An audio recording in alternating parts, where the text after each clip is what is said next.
This podcast is a quest for well-being, a quest for a meaningful life through the exploration of fundamental truth. Enlightening ideas, insights on physical, mental, and spiritual health. The inspiration is love. The aspiration is to awaken new ways of thinking that can lead us to a new way of being well. Welcome to Body, Mind, and Soul Healing Conversations.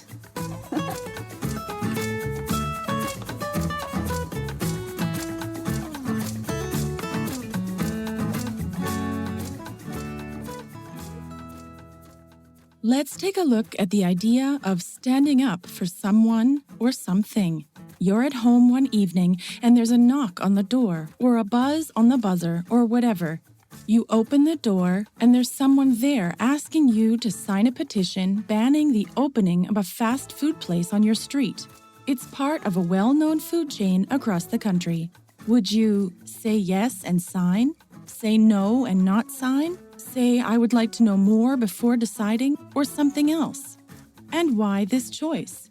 When you stand up for someone or something, it means protecting or defending someone or something.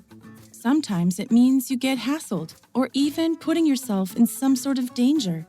Standing up for something is a big idea, and perhaps an even bigger action. So let me ask you, what would you do in each of these three situations? You're talking with friends and they start making fun of someone you all know and like, or so you thought, but who isn't there at the moment. What do you do? What about if the person was there? What would you do? Okay, this time you're on your own. You're at a place where lots of young people hang out and you're there having something to eat. There's someone you don't know sitting by themselves, but sitting quite close to you. Two other young people come in and stand next to that person, and it looks like they're threatening them, asking for something. What do? Passage from the book, Frames. Valeria interviews Peter Slattery, the author of Frames, 12 Fabulous Ways of Talking with Young People. Many years ago, Peter did a BA in social science and an MA in psychology. He says he thoroughly enjoyed his time at university and freely admits to having learned something. He also says that the past 30-plus years of working with young people, especially with those having a hard time of life, have taught him a lot more and given him some ideas about how to make use of what he learned at university. Today, Peter works freelance across Australia and Aotearoa, New Zealand, with occasional jaunts to Asia, North America, the UK, and Europe. He continues working with young people in all the places you expect to find them, within all the school systems, as well as in youth refuges, rehab centers, the many forms that youth programmers take, and in juvenile justice settings. Having done this work for a long time now, Peter finds himself in demand as a trainer of workers, as a supervisor and mentor, and seems to be constantly invited to speak at conferences both within Australia and overseas. He has published extensively in both the e- and the hard copy worlds. He says he considers himself extremely lucky and thinks of his work as an uplifting challenge, a privilege, a joy, and often just a lot of fun. His website is peterslattery.com. Here is the interview with Peter Slattery.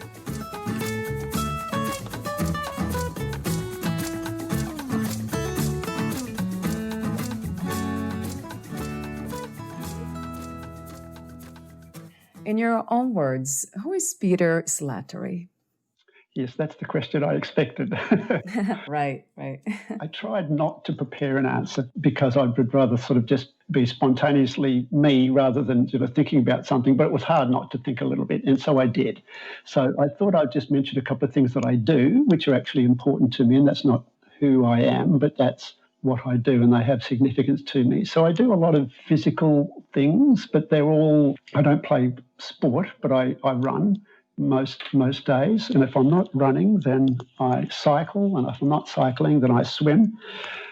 So I do those things, and I do triathlons, obviously, because of those three things. And both my boys, my younger boys, we've got two big boys and two little boys. The big ones are grown and the small ones are not yet grown. They do them as well. So those things are important to me for all sorts of different reasons, which I could talk about, but they're just important in terms of not just health, but state of mind and everything else. Look, I'm certainly a father in training. I feel like I let myself down and my kids down constantly as a father.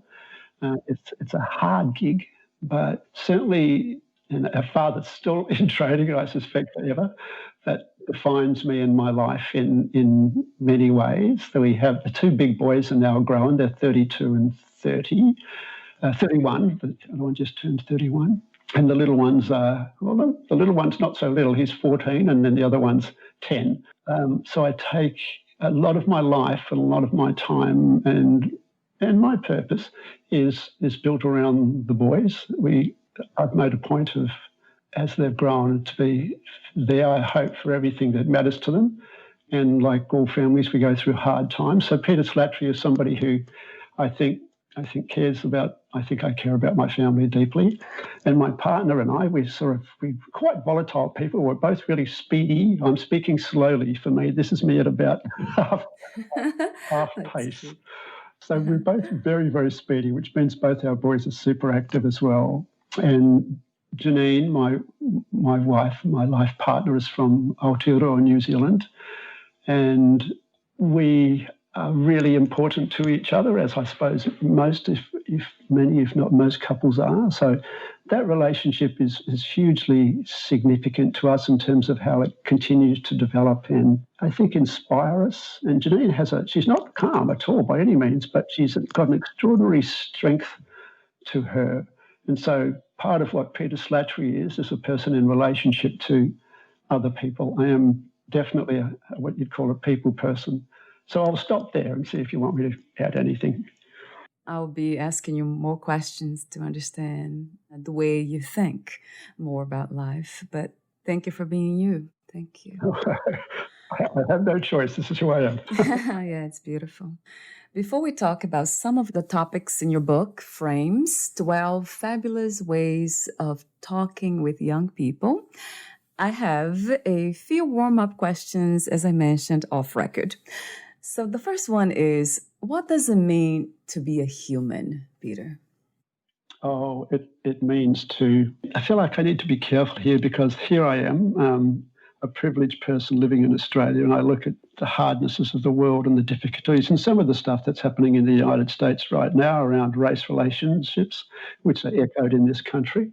So I think to be human for each of us is quite a different lived experience. And I think I live mine from a position of a non-Indigenous person in Australia, or in any country. I'm non-Indigenous, so I live, I think, a privileged life.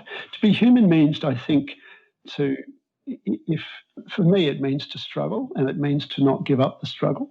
I think it means at times to be exalted, to be lifted up, and at times to be brought low, and to learn to live with all of those things. I think we are each other's purpose. I think that's part of humanity. And I see people across the planet living in extraordinarily difficult circumstances, but living exactly in that way, where they're lifted up and they're brought low on a daily basis and connected to each other and constantly, I think, strive to give their lives meaning. And people can, some kid on a train will be selling sort of cut onions and something else, and he's selling it on a little tray that he's turned into this sort of work of art, because this is his life and he's bringing meaning to it. So I think it's constantly the search for meaning and purpose, and that bit can be found, I think, in the smallest detail. Yeah, that's true. What is well-being to you? How would you define well-being? Look, there's all sorts of definitions of that and all sorts of research and stuff around that. One of the frames in the book came from my work, not the other way around. I didn't write my book to bring it into my work. Frames is just a way of having conversations with young people, and not just with young people either. But one of the frames in the book is body, mind, heart, and spirit. And that encompasses humanity, I think, and that encompasses our search. And I constructed that frame especially for young people who were particularly body conscious, because our bodies matter, but that's not who we are. That's part of who we are, and that's what carries us around. So I'm not sure if I've really answered your question there or not. Yes, yeah, I would say so. I'll be exploring that subject a bit more later on. For now, I will continue with the warm-up questions. And the next one is about freedom. What does it mean to be free? What is freedom to you? I think the first thing that popped into my mind there is freedom is not the thing that we should always seek, I think. As human beings, we are connected to each other and we have a responsibility towards each other, and sometimes that means limiting our own freedom in terms of, what we choose to do and where we go and how we speak and what we pay attention to and how we spend our time. So freedom is not something that's unlimited. I think freedom is the capacity to pursue your dreams, I suppose, and that's already a privileged position to be able to do that. And I think we need to be free to be all that we are, whether that's a spiritual position or a religious position or a cultural position or a gender position or a sexuality position. So I think we need to be unfettered in that regard, but not free to do whatever we want, because I think we have connections to others, and that might limit our choices sometimes, but I think that's a good thing, because I think in lots of ways responsibility and connection trumps freedom. At this time, what do you think is the world's greatest need? Well, I live in Australia. I think perhaps the world's greatest leader is just south of here in New Zealand, Jacinda Ardern, who is the Prime Minister of New Zealand, and she's an extraordinary human being. She's fairly new to being Prime Minister. You have a president, we have Prime Ministers here. When she spoke, I think it was her opening address at the UN, there was one world leader who was threatening various other countries with withdrawals and all sorts of sanctions and conflicts. And Jacinda Ardern repeatedly spoke of kindness.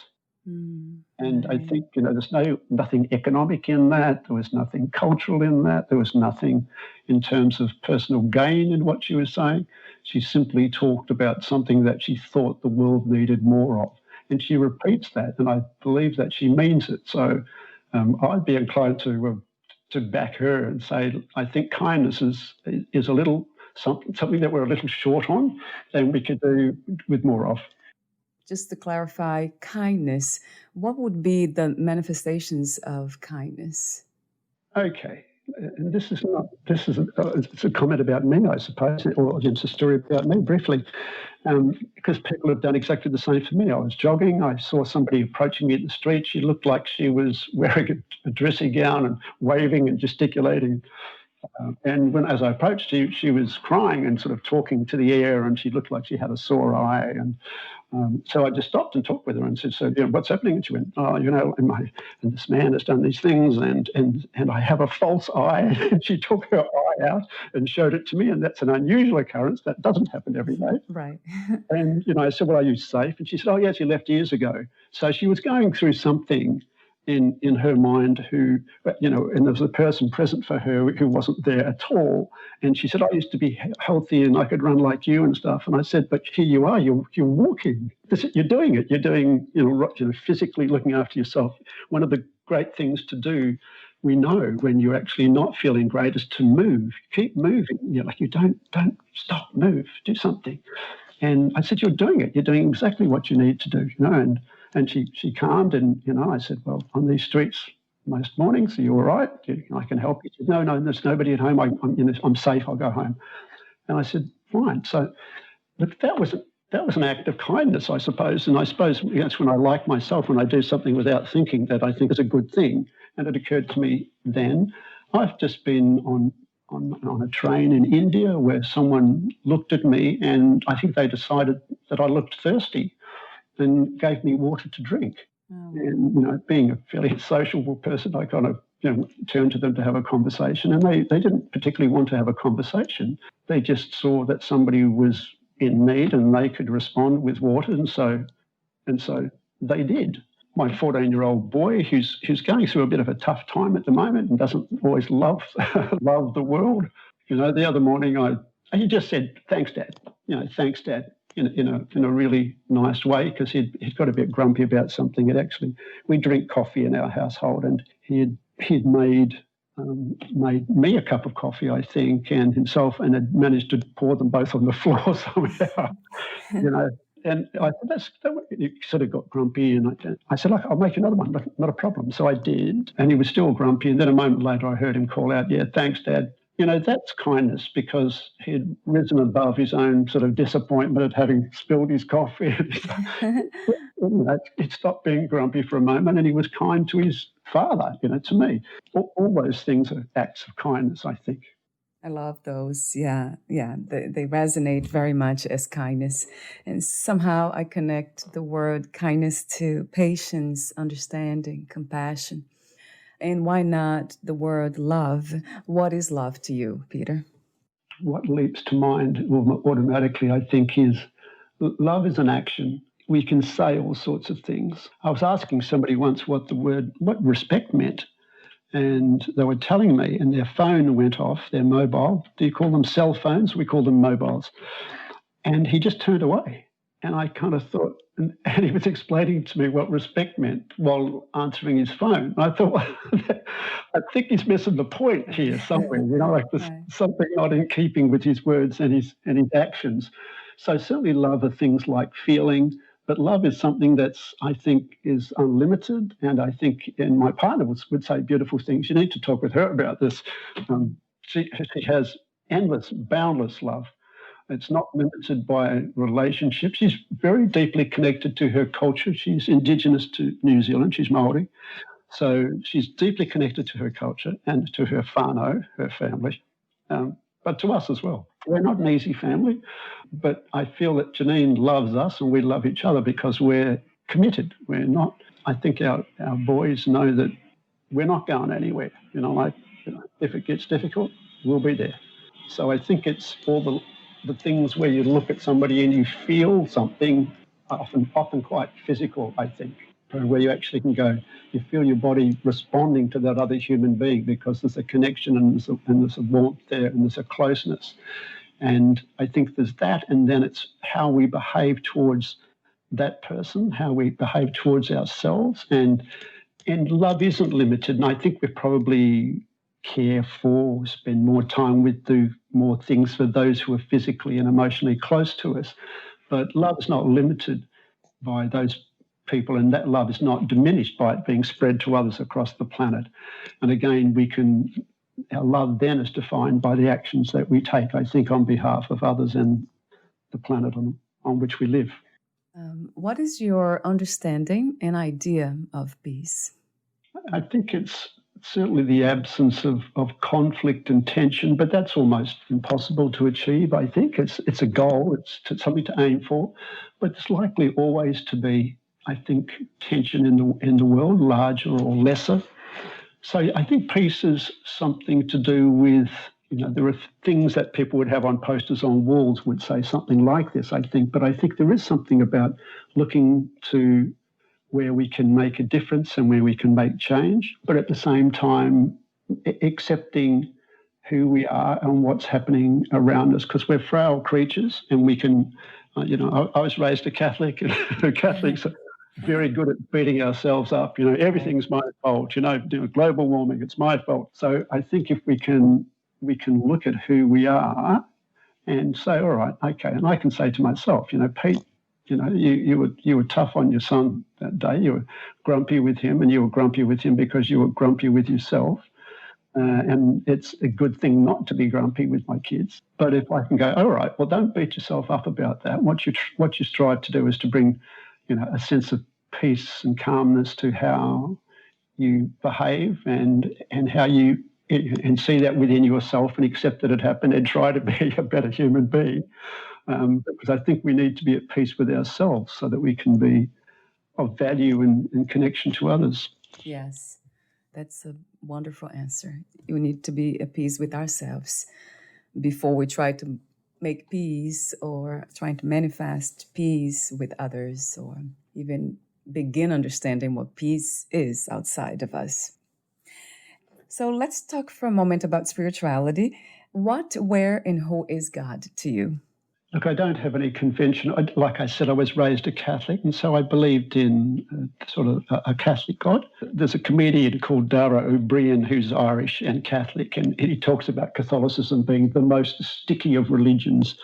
And I think he's quite right that you can say I'm a non-Catholic or I'm an ex-Catholic, but you can't ever. It's like saying I'm not Greek anymore or I'm not Brazilian. It just it's not possible. So you stay who you are. Look, I think spirituality can be simply being at peace with who you are and where you are and even how you are, imperfect as that might be. And that's an aspect of, I think, spirituality.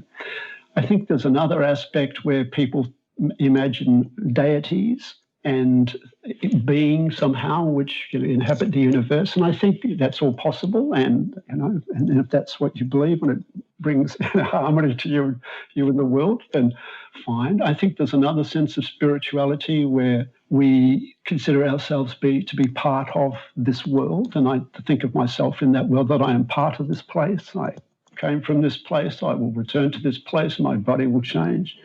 But some part of me in some way will always be part of this. And then I think you can imagine or conceive of spirituality as being connections and practices which might mean meditation, or it might mean yoga, or it might mean particular actions or things that you do.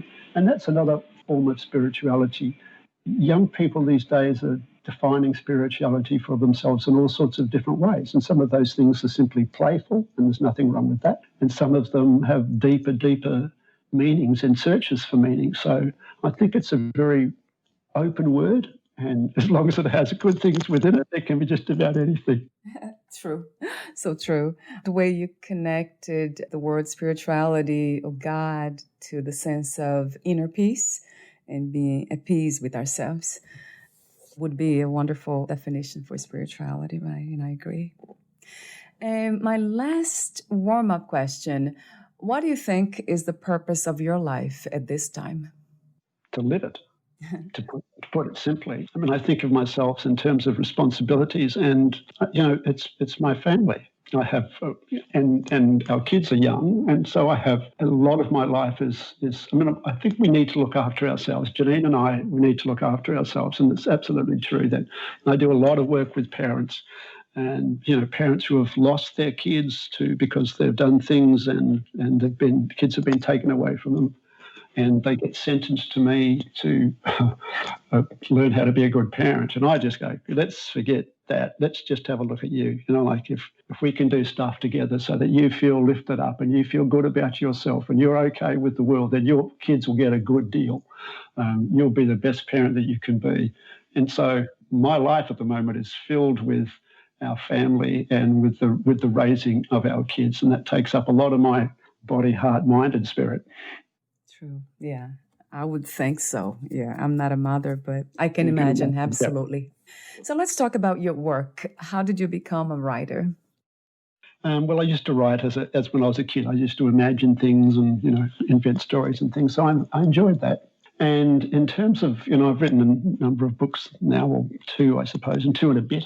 And I started writing one about 25 years ago and never got to complete it because somebody said, would you make a video about how you work with young people? And in lots of ways, videos are easier than books. I can go, I'll show you what I need. I'll go out and do some work and we'll video it. And that would be easier. But I actually enjoyed the process of writing. I think because I've been doing this for, 30 plus years now, I think if I was an Indigenous Australian, I'd be, an elder now, because I'm not. I'm just an old white guy. So it's. I think we have a responsibility to pass things on. And, younger workers come to me and say, how did you get to do what you do and what keeps you going? And there's all sorts of answers to that. And I love my work, and I feel that I just do have a responsibility, so I can put that, put it down onto the page And I don't, it can sit there for the next 1,000 years if it wants to, but it's probably more important that it simply exists while I'm around, because people can then come and talk to me, and they do. So it's my contribution to the field in which I work, which is to work with young people, and particularly those who are having a hard time of life. So it's just a way of doing something which I actually enjoy and makes a contribution to, I hope, the planet. Is this work focused on young people only? It's for young people, or anyone can benefit from your work? Anyone. You know, the thing about young people is that they're young. You know, they're not grown up. You know, they haven't finished. So they have, not that we ever finish, but they're not 25, they're not 30. And, you know, we know about adolescence and puberty and all those things. So, you know, that's where I found myself working many years ago. I went and did some studies, and then I finished mine. I did those because they were people studies, you know, social science and psychology, and I enjoyed them. And then I thought, well, I need a job. And then I was looking for work, and then there was a job working with young people, and that's where I started. But two things, no, pretty much everything that I do with a young person, you can do with anyone of any age. I've actually worked with, you know, 14-year-olds and 95-year-olds in the same room, doing the same thing, doing cross-generational things, exactly the same. So there's no difference, except when you're talking to somebody who's older, you pay attention to their experience and possibly their standing in the community, if that's really important to them. To younger people, sometimes the expression in Australia is to muck about more, be more playful. So there's absolutely no difference. There's no greater difference than a difference between this person and that person. So some people, you know, like to be a bit more serious. Some people like to be a bit more playful. Some people like to, for me to speak more slowly, and I probably should here as well. Mm-hmm. So there's no difference. And I find myself, because I'm working with young people who are having a hard time, if I'm not working with the important people in the lives of those young people, they're going to get much less of a deal than they would. Young people aren't in charge of their lives. They're often, well, reasonably subject to, you know, their families, and they may be good or bad, but there's school and there's, you know, legislative things that say kids have to go to school. More and more kids, I think, seem to be falling through the gaps in terms of, you know, not wanting to be at school and all those sorts of things. So if I'm not working with the people around young people, then I'm going to miss a huge part of their lives. So I will, you know, like I'm just in the past 48 hours got a text from a mum who's sent me a picture of her son, and I've been working with that family for years, literally for years. And there were times when I were with them almost on a daily basis, and some people might think over-involved. And we've moved to a point now where we just stay in touch. And when COVID finishes, I'll go and have a coffee with them. But I spend more time with the parents than I do with the young person, and I'm taking them through the stuff that I do with their kids. I'm their ally, and I have to, you know, I work very hard and with complete transparency around that. Those people are really important to the young people. And I think in terms of, I don't know that I did great work with their boy, but I think what I helped was helping mum in particular not despair. She was just, I've spoken to her and said, look, I can show you emails where you just said, I can't live like this. So my work extends to working with the adults around young people. Often when I'm working with young people who are on the edge of being suspended from school or even expelled from school, and those are not good outcomes. One particular deputy principal I'm thinking of in particular, this girl was doing pretty awful things at school. I mean, you know, they weren't good. But for whatever reason, she was having a hard time, and it was coming out in her behaviour. I would work with the principal all the time, the deputy principal, constantly. I'd be in touch with her through emails. I'd go and visit her before I visited the girls. How's she going? What can I do? You know, and she would say to me, look, Pete, we're going to have to get on top of this because other teachers in the school are saying to me, why is she still here? She's done things that are 10 times worse than kids who have been suspended. And so what I was able to do, I think, was, you know, work with that teacher so that she was able to go back and then have somebody who had her back, who was going, well, Pete and I are working on this. So I became the support in her life more than the support in the girl's life in lots of ways. And that girl had a good outcome, by the way. I mean, she's done well, and we got her through her final year of high school. But I think all my work there was with the parents. So yes, all this stuff makes absolute sense in terms of adults or young people. If you want to change a young person's life, you've got to address the source, the parents. That came as a surprise to me. I need to become the ally of the parents, of the police, of the community services people. And I need to, and this is really important in the field in which I work. Often I think we see ourselves as advocates for young people and we stand up for them, and we should and we need to do that, because systems don't always work in favour of young people. They're often appallingly working in the opposite direction.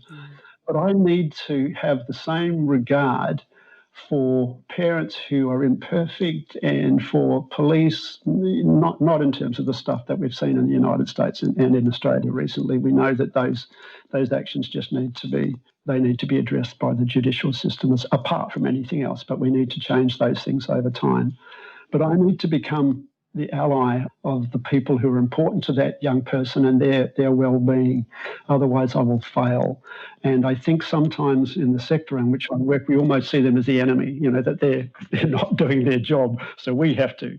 And I think there are some, monsters out there as parents, and we need to take their children away from them. But most parents love their kids. They're just imperfect in getting it wrong. And so I need to see what I can do to help them as human beings be okay and be at peace with themselves and accept their own failings and struggle like the rest of us to get it right. Because if I can do that, I will do often as much for the young person by doing that as I can by working directly with that young person. What are the frames? Look, it's just, again, it comes from working with young people who are having a really hard time of life. And, I work with them in juvenile justice settings or schools or, rehab centres or wherever. And often a young person they'll say, oh, look, this has happened. I've been kicked out of home again. And I'll go, I didn't think you were living at home. I thought you were, staying in that hostel. Oh, yeah, well, I had to leave the hostel. Gee, what happened? Well, because I got into a fight with, how did that come about? Okay, I got back on these drugs and stuff. And I go, I thought you'd stopped. And before you know it, you're sort of putting out fires everywhere, or you've got this cascade of problems, and if I'm not careful, I can just chase each one of them. So I thought, what I need to do is work with this young person by putting some kind of a border around some part of their life, so that we can go, let's just have a look at that. Just have a look at that for a minute. And I know there's other stuff, but let's have a look at that, see what we can do. So it might have been something like saying, and you can just make up a frame on the spur of the moment. And it might be something like, okay, look, think of everything that's going on in your life at the moment. And with some young people, I get them to write things down or draw things on a bit of paper, because it gives you time to think and sort of externalise what's going on for yourself internally, and you can see it in front of you and you can point to it. So even if it's stick figures or just, I go, okay, that's everything. Okay, now put and I don't need to see this either. That's up to them. They can put down whatever they want. I said, what do you think's the most important? put a most important next to that. Okay, which one of those things is most fun? Because that's really important. I can put an F next to that so that we know it's that. Okay. Which one of those do you reckon is most urgent? So it might not be the most important, but it might be the most urgent. Which one of those is that? And then it might be, okay, which one of those, and I might not quite use these words, but where might you get some traction? Which one of those things, if you were to have a crack at it, which one of those things do you think you'd be most able to have an impact on if you need to shift it in some ways? So, where do you think you'd get some success if you were to try and shift something? And it might be within the person or outside the person, all those things. And then they have a look at that and they put something against that. And I'll go, okay, where do you want to start? Which one do you want to start with? And now they've already been through a sort of a process of thinking about what's important, but what's fun. I need to keep the fun.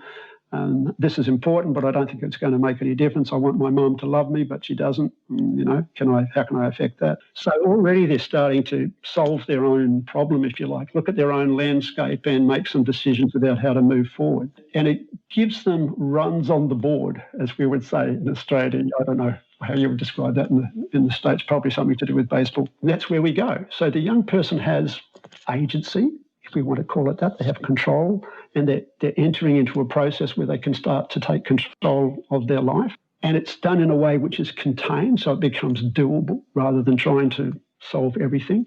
And they've got company, at the moment they've got me. And my guarantee for any young person I work with is, because I work for myself, so I can guarantee that I'll be here until I'm no longer needed. Because a lot of young people expect you to quit. And, they'll ask me, how long are you sticking around? Until we're done. That's where the phrase comes from, and that's how it works. And in the end, I decided to turn it into a book, which is what I've done. And I think what we call here in the United States that I hear is being the captain of your own ship, of your own boat. Yep. Yeah, giving that sense of control to them. I love the method. Mm-hmm. You say, how might the young person respond? So that you pose a question and then you have this green light and the orange and the red. Yeah. Talk to me about that. That's a wonderful way to guide us for the answers and response. Right? We're all good at this, at reading the world. Some of us are better than others. Some people are a bit oblivious, but most of us are pretty good at reading the world. Women in particular are really good at, knowing which streets to walk down, and you look down a street and you just get a sense of something, Yeah. There's a movement, or you're standing at a traffic light and someone's just a bit too close, they just, it's not right. I think it's that. So if you're talking to a young person, if I'm talking to a young person, I can see they're becoming agitated, they're moving around, and I'm thinking, well, I've gone somewhere that I shouldn't go.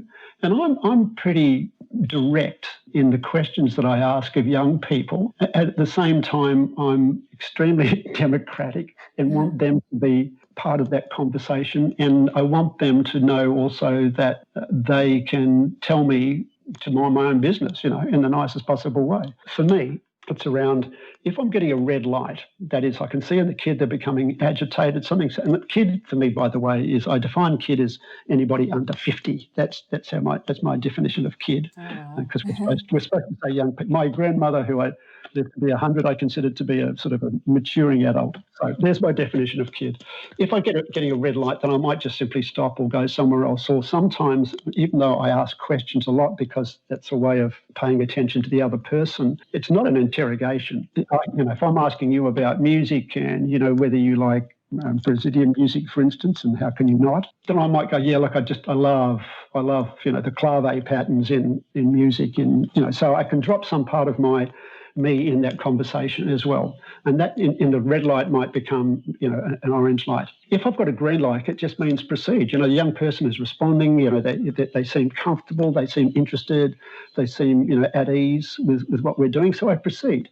So red light says I need to either stop or I might just check in with them, and that's where I'm really direct. I'm going, look, did I just ask you something that was difficult to think about? Because we can go somewhere else, absolutely. We can come back to that later if you like to, or never. That's up to you. You be in charge of that. Or let me ask you a question, and I want you to keep the answer to yourself. You're very welcome to tell me. I'd love to hear it. But if you want to keep that answer to yourself, keep it to yourself. Because now the person has privacy and they have choice.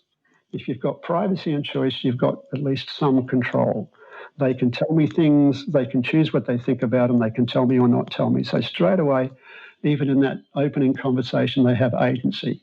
So it's just a way of describing, reading the environment. If the young person is seeming agitated, then you need to do something to check and see if they're okay, see if you should proceed or stop, come back at a later time if you need to. If you're getting an amber light, then maybe you just slow down, maybe you go to a different frame, maybe you flip it around and see if they'd like to ask you some questions. If you've got a green light and you judge that it's everything's okay and the young person's comfortable with this and having a good time, then you keep going. It in a way sounds like also common sense, but common sense is not so common, unfortunately. No, it's not. So intuition's better. Well, that's right. I like And that. intuition is also means paying attention to what's going on around you, you know? Yeah. You're actually looking at your own signs and the signs of others and what's going on around you, and you back your own judgment based on lots of little bits of information. Yeah, intuition is worthwhile. So I'm wondering, how do we choose a frame? Or how do you choose when you're working with young? Do you choose one based on their personality, situation? There's a couple of ways. I mean, if you look in the book on pages, I think I'm just opening the book myself. Yeah. I think it's on pages 3 and 4, where there's a whole bunch of little drawings of, because each frame, no, I'm lying to you, it's not 3 and 4, it's something else. No, it's 1 and 2. 1 and 2. 1 and 2. Yeah, it's So right at the beginning. each frame has got some drawings Yeah. associated with it. And just to let you know, those drawings were done by my then 9 and 10-year-old son. He did a whole bunch of drawings. Oh, You know. wow. So they're all, my son, my big boy, is now 14. This was published a few years ago, but I would often say to him, how would you show, if you're going to draw a picture of learning, how would you represent that? So he'd draw something and, or I'd say, can you draw me a picture of somebody sitting down or what? So all the pictures wound up in the book. So what I might just say to it, so each of those frames is usually got a couple of words associated with it and a picture, a little drawing, as you can see, and I can see right now. So I can look at one and it says look, listen, feel. Now that's pretty much a kind of a Pete Slattery version of mindfulness activity. The one next to that is laugh, cry, sigh, and that's about the things that bring us joy and the things that bring a tear to our eyes and things that bring sort of a calmness to us. So I can just say to the young person, have a look at that, check these out, and pick one. And then the young person picks it, and then I turn to the page, and each frame has only got 3 or 4 pages. They're not very long. And then I ask the questions. Now, because conversations are wonderful living things, I might go to that particular frame that the young person asked me about, and I'll start with a question, and they give us an answer, and I just follow the answer because I don't have to stick to what's in the book, or I might go off track. And we'll have a conversation based on their initial responses. Then we'll come back to the questions that are in the book because they seem like good questions. It might be as simple as that. So they just pick a frame. Or if I know the young person, I might actually say, when I know I see them next time, I'll say, look, I've been thinking about the conversation we had last time, and I reckon this frame here would be just fabulous for you. What do you reckon? Or some young people I work with, you asked if, all the things that I do with young people can be duplicated or are they relevant to adults? There's a school that I work in, and it's kind of a special school, I suppose, for kids who are having a hard time and who tend to sort of blow up and stuff. And there are different young people who I'm working with there. And there's a girl in there who's kind of really, she's not everybody's conceptual, but this girl is. So some people are really concrete. Some young people, if I actually talking about how do you make your life better, I'd have to say, okay, Friday night, you come home, you go into the kitchen, what's happening? So it has to be really pictorial and practical. Other young people, I can say, if your life was going to be better, what would you be able to do to make it better? So that's an idea. At this point, there are no pictures involved. This girl's really conceptual, so we can play with concepts and stuff. So she understands stuff that some of us don't. And she's a lovely kid to work with, although they all are. And I would say I go to the school and I go, okay, here's the book. You know me. What do I need to have a look at right now? And so she's in charge of that. So now she is asking me the questions and picking one that she thinks would fit for me. And that's a lovely thing to do and people will talk about boundaries and maybe kids shouldn't know things. Well, they shouldn't, but a boundary is set not by the question that is asked, but by my response to it. So it's just a lovely sharing. Like I can answer, even though I wrote this book, I've been close to tears with some of the questions that I've been asked for my own book, and you go, wow. So look, that's how it works. It might be simply me choosing a frame for you, or you choosing a frame for you, or you choosing a frame for me. Lots of ways in which we can do it. It goes back to that idea of relationship. So I love that dance too. When I looked at them, first one attracted me immediately, and then the body, mind, heart, spirit. And then I saw the word love here again, and I support love, respect. So I'm like chasing love in a way, or the idea of what love might be. Would that be limiting in a way, Peter, if somebody has a mind like mine that's attracted very much to love, kindness, and the heart, spirit? Should I be careful focusing too much on these areas and kind of forgetting the other ones? Well, look, I love that question, actually, I've got to say, because it's you're asking a question about you, aren't you? Yeah. And I think two things. One is that I think if you're asking a question like that, that suggests you have an awareness. And so when people are self-aware, I get much less worried, I've got to say. I do a lot of supervision of workers, clinical supervision, and we get together and talk about their work, because I've been doing it for a while now. And sometimes I hear workers saying, asking them about something, and they'll say, oh, no, I found that quite easy. And I think straight away, well, that sounds really like a really challenging, difficult situation that I would find really hard for myself. And I've been at this for a while. How come you're finding it so easy? That's the thing that goes off in my mind. And so I need to explore that with that person, because they're either maybe protecting themselves, or maybe being a little bit cocky, or maybe they really thought, or maybe it really was easy for them, or maybe they actually just underestimated what was going on. Sometimes I have workers saying, look, I'm worried that I'm over-identifying with my client, or I'm getting my stuff mixed up with this young person. And we talk about that. And I realise that their concern and their vigilance about themselves is so powerful, and their ethical base is so strong, that I have no concerns about them at all. They're asking the question, am I doing the right thing? I'm looking for feedback here. I'm looking for a discussion about my own actions. And I think usually when people are in a position where they're concerned that they might have done the wrong thing, they're usually doing the right thing because they're paying attention to it. So that's one thing. So your awareness has got to be protective. And I've got to say, it's hard for me to disagree with the idea of pursuing love in all of its manifestations. I mean, if you spent your days trying to encourage people to eat fast food, I'd say, well, maybe you need to rethink that one.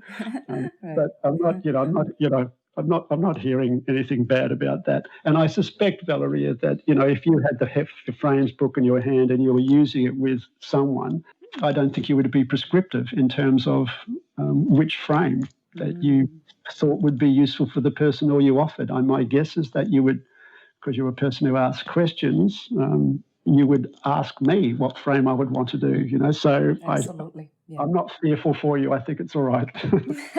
So it's okay to be I think all right. about love, seeing love everywhere. Well, it is everywhere.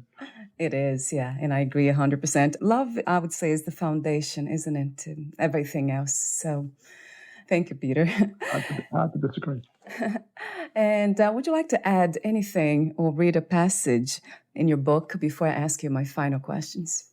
No, look, it's not really. What I'm going to do is I'm just going to open the book at random. All right. And the frame that I'm just doing this so I'm not prepared. This is called Stand Up, Sit Down, Look Around frame. And, this frame is, I'm reading from my own book, it says, what are you prepared to actively fight for? And fight doesn't need to mean, beating people up. That means, actually take a position around and do something about. So what are you prepared to actually fight for and defend?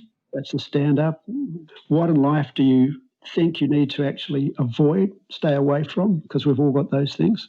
And what is there that you feel you would like to find out more about? And that's inquiry and being curious about the world. So there's my own frame. And, the very first line after that, it says, look around. Now, let's think about things you might want to take a closer look at. And that's where it starts. So that was just me randomly opening my book and thinking, I could do that right now. That would be a useful thing for me to do.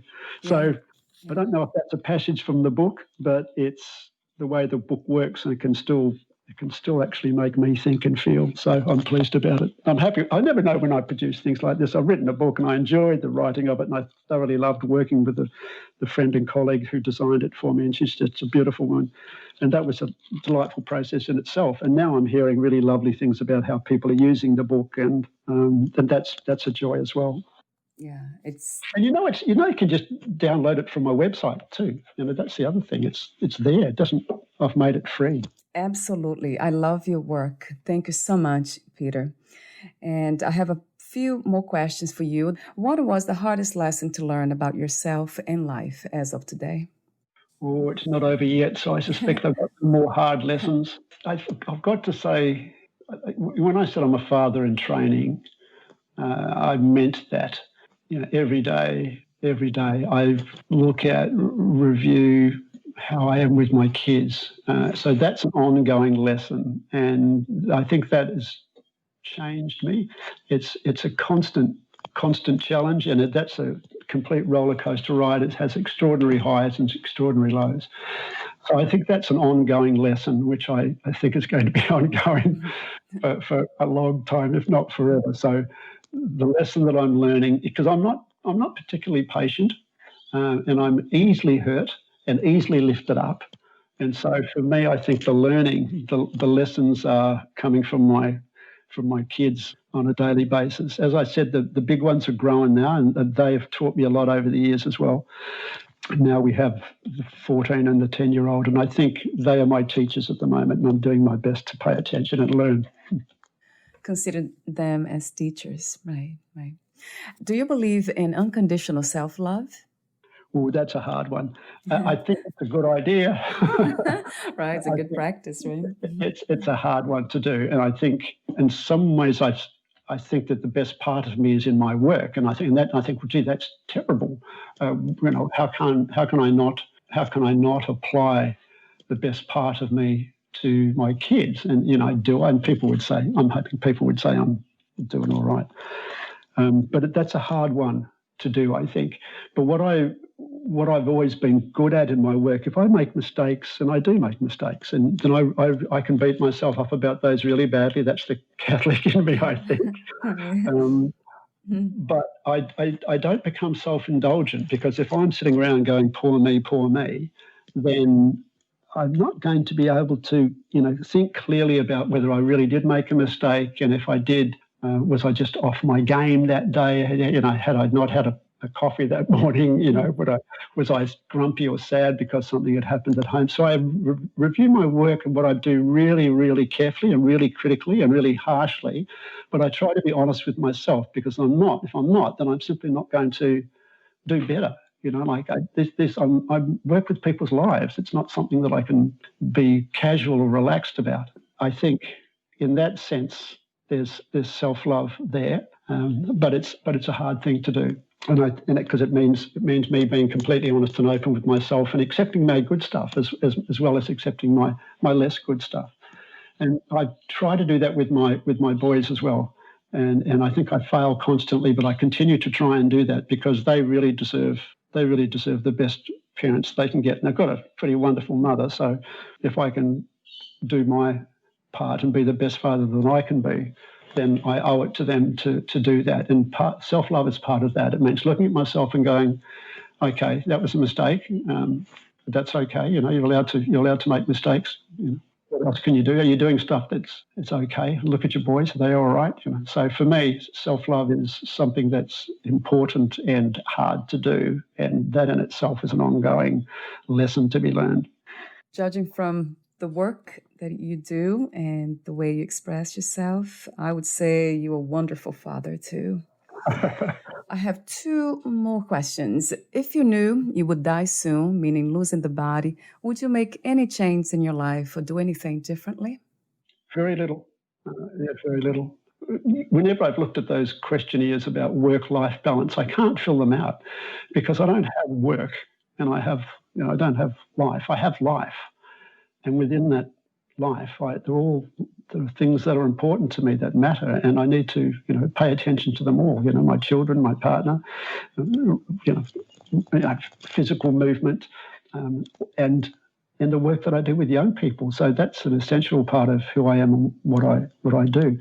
So no, if I think I would make sure that I spent time with my immediate family and those who are close to us. There's no question about that. So if I literally had 24 hours, I would spend it with my family and those who are close to us, because the people who are not our blood relations are also our family. I mean, in our family, my own family, we see Nick and Teresa and other people who are they're really close to us. They're our family. So I would spend time with them.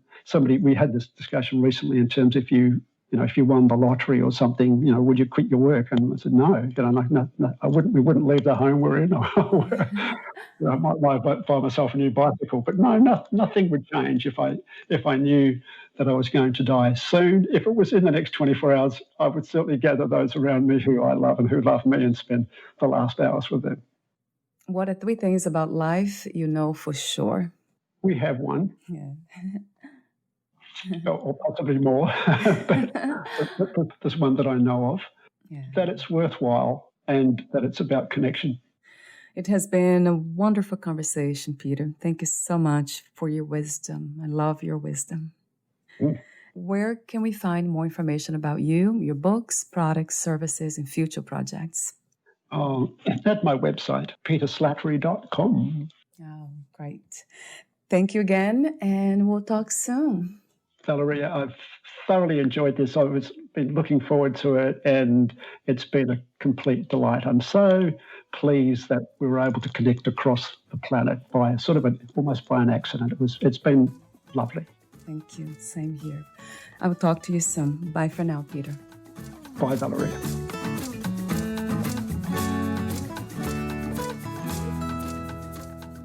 Thank you for listening. To learn more about Peter Slattery, please visit his website, peterslattery.com.